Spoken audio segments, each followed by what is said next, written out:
우리 새벽에 주신 말씀, 우리 창세기 6장 말씀.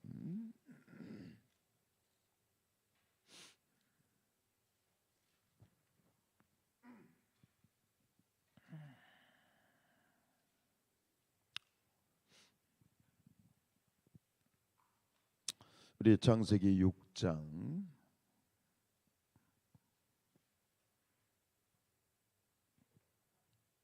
우리 다 함께 교독하십니다. 사람이 땅 위에 번성하기 시작할 때에 그들에게서 딸들이 나니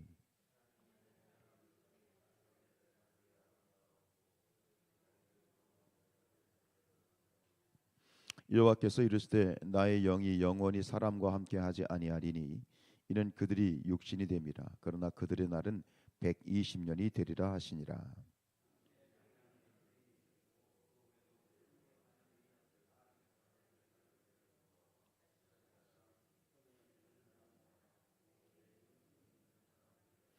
여호와께서 사람의 죄악이 세상에 가득함과 그의 마음으로 생각하는 모든 계획이 항상 악할 뿐임을 보시고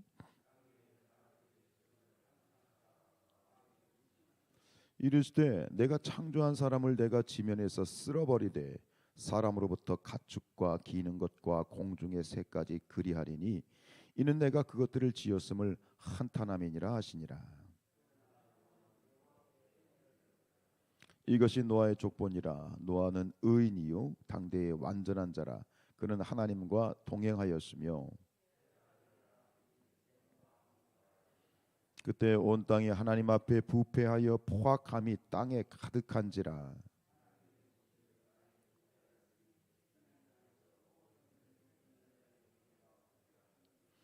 하나님이 노아에게 이르시되 모든 혈육 있는 자의 포악함이 땅에 가득함으로 그 끝날이 내 앞에 이르렀으니 내가 그들을 땅과 함께 멸하리라.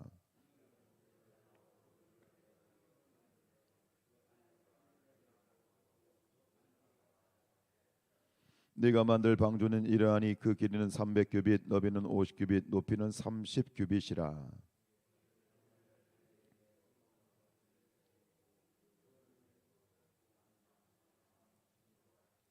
네가 홍수를 땅에 일으켜 생명의 기운이 있는 모든 육체를 천하에서 멸절하리니 땅에 있는 것들이 다 죽으리라.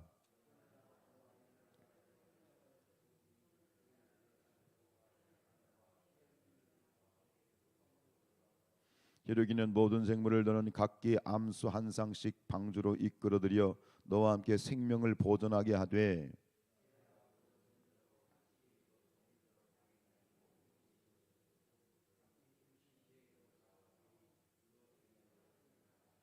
너는 먹을 모든 양식을 내게로 가져다가 저축하라. 이것이 너와 그들의 먹을 것이 되리라.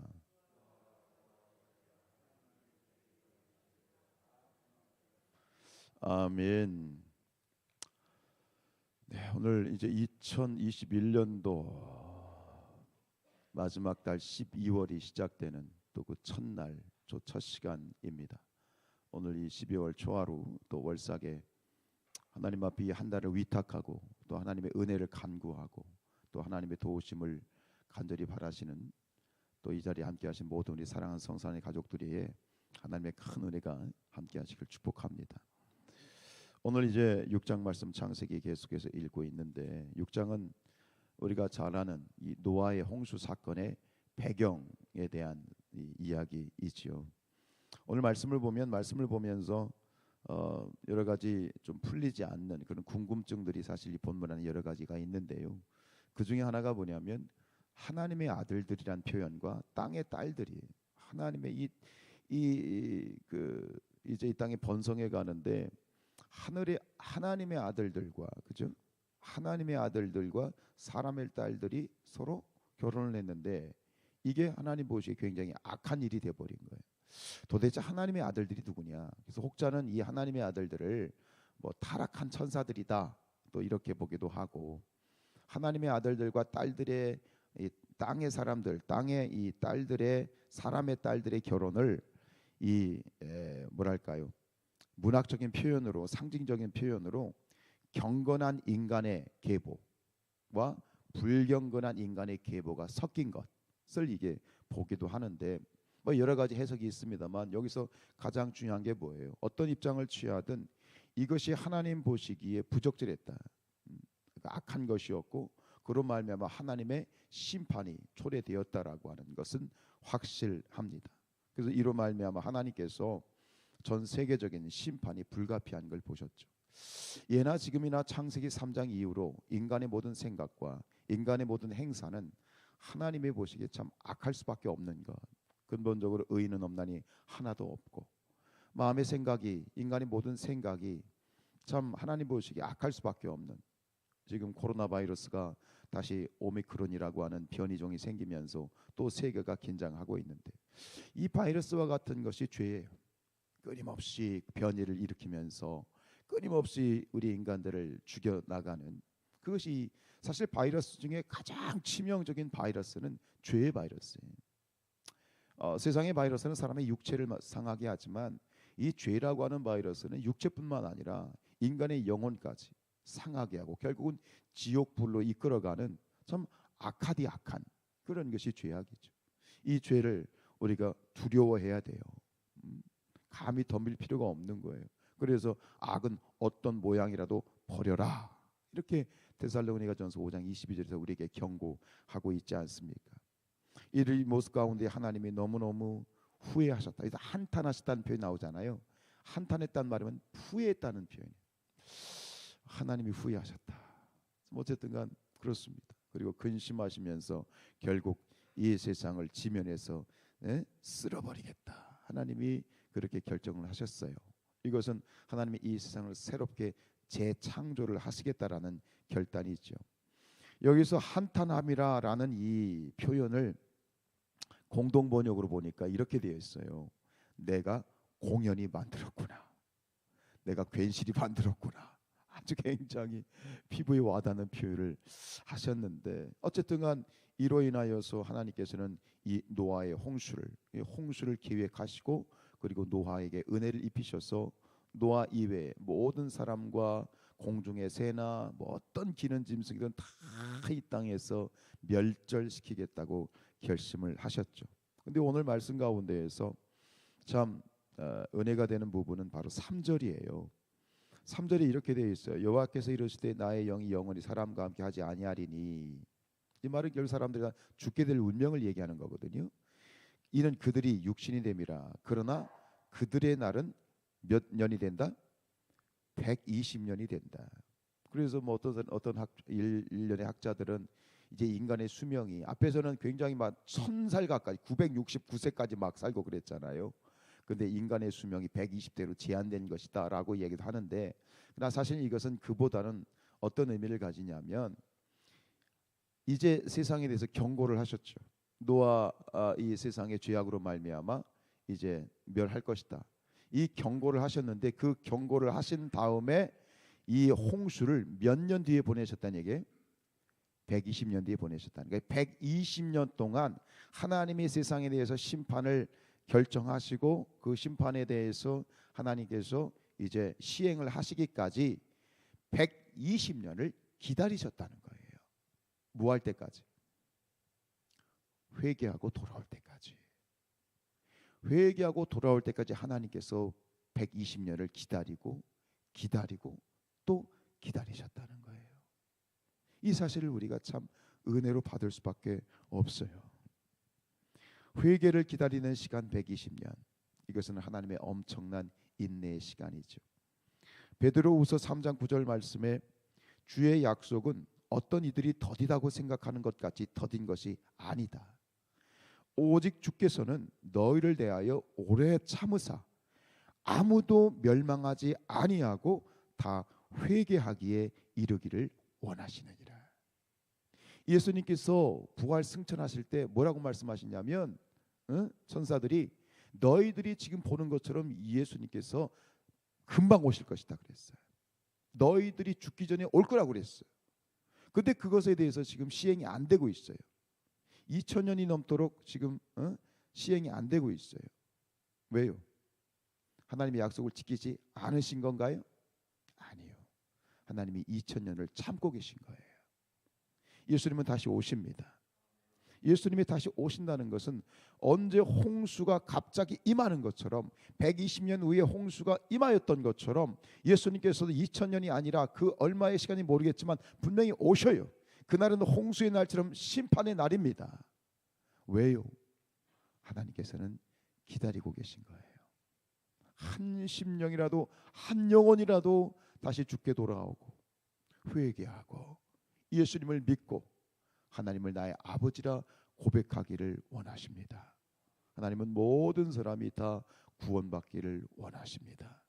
그 인내하심, 그 사랑, 그 기다리심을 오늘 우리가 이 120년이라고 하는 그런 시간 속에서 그 아버지 하나님의 마음을 우리가 기다려야 볼 수 있어야 되겠습니다. 그런데 예나 지금이나 모습은 똑같습니다. 예수님께서 이렇게 말씀하셨어요. 마태복음 24장 37절 이하에서 노아의 때와 같이 인자의 임함도 그러하리라. 홍수 전에 노아가 방주에 들어가던 날까지 사람들이 먹고 마시고 장가들고 시집가고 있으면서 홍수가 나서 그들을 다 멸하기까지 깨닫지 못하였으니 인자의 임함도 이와 같으리라. 안타깝지요. 예나 지금이나 노아의 홍수 가운데 분명히 경고를 했어요. 노아가 방주를 지으면서 분명히 하나님의 경고를 메시지를 전했어요. 그러나 돌이키지 않았죠. 그저 먹고 마시고 시집가고 장가가고 배부르고 등 따시면 모든 게 좋겠던 거예요. 배부르고 등 따시면 족한 인생은 인간의 인생이 아니죠. 등 따시고 배부른 인생은, 그것으로 만족하는 인생은 뭐 같은 인생이? 짐승 같은 인생이에요. 등 따시고 배부르고 잘 먹고 출세하고 평안하고 아무런 문제 없는 무탈한 인생, 그것이 인생의 모든 것이라면 그것은 사람 같은 인생이 아니에요. 그저 짐승이지. 우리가 어떻게 하면 이 땅 가운데 주님이 언제 오실지 모르지만 내일 오실 수도 있고 한 달 뒤에 오실 수 있고 또 100년 후에 오실 수 있고 또 1000년 후에 오실 수 있지만 분명한 것은 우리가 우리를 창조하신 인간 같은 삶을 살아야 되겠습니다.